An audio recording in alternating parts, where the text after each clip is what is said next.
Bonjour tout le monde, bienvenue sur ma chaîne. Mon nom est Isabelle, je suis auteure, conférencière, blogueuse et j'adore partager des enseignements spirituels de façon colorée, ludique et joyeuse.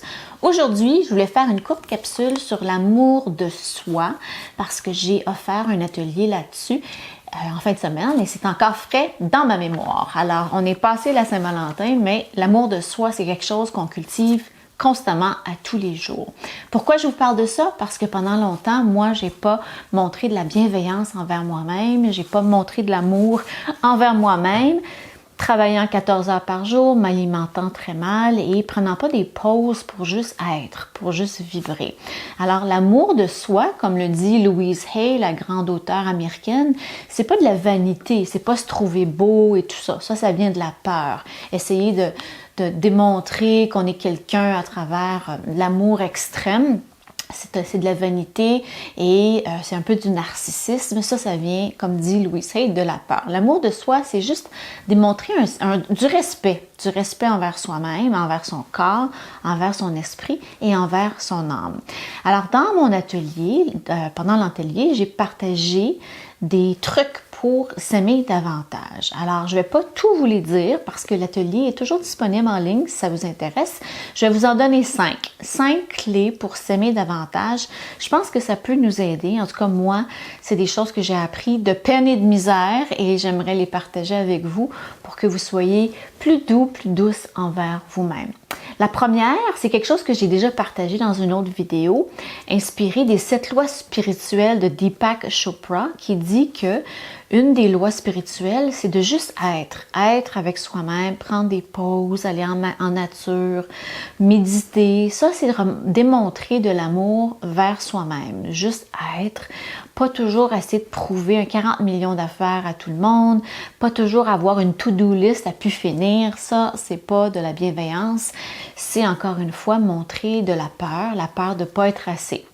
La deuxième possibilité pour démontrer de l'amour de soi, honorer son corps. Alors là, encore une fois, c'est quelque chose que j'ai pas fait pendant longtemps. Notre corps nous parle tout le temps.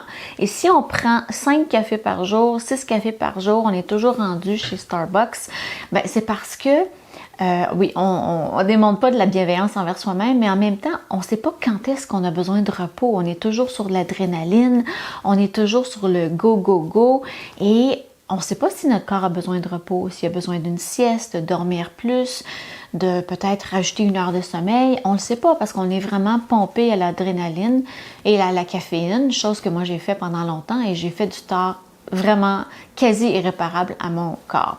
Alors, honorer votre corps, c'est un temple, c'est l'endroit où votre âme est située et il a besoin de bienveillance, il a besoin de douceur.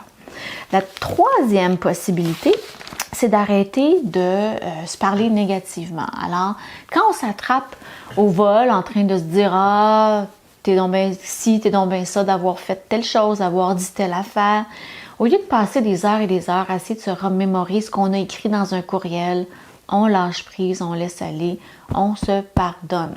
Alors, vraiment, faire confiance qu'on est des personnes magnifiques, on est des enfants de Dieu, de l'univers, et d'arrêter de se taper sur la tête pour des choses qu'on a dit, qu'on n'a pas dit, qu'on a fait, qu'on n'a pas fait dans le passé ou même ce matin. La prochaine possibilité de s'aimer davantage, c'est de dépasser ses limites, de dépasser sa zone de confort. Alors, je pense que des fois, quand on est trop dans notre zone de confort, on ne sait pas les possibilités qui sont devant nous. On ne connaît pas nos talents, nos dons et les choses extraordinaires qui peuvent nous attendre. Alors, essayez à chaque jour de sortir de votre zone de confort. Ça peut être parler à des gens quand vous allez faire l'épicerie, à qui vous ne vous adresseriez pas habituellement, commencer un projet artistique, porter des couleurs vives, si vous portez toujours du noir ou du gris, essayez de sortir de votre zone de confort. Voyez comment ça vous fait sentir. L'important, c'est que ça vous fasse sentir bien, bien évidemment. La prochaine possibilité, c'est, je vais vous en donner deux autres. Une, c'est de s'offrir des petites douceurs. Ça, c'est toujours très important. Prendre un bain avec des sels d'Epsom, s'acheter une belle chandelle.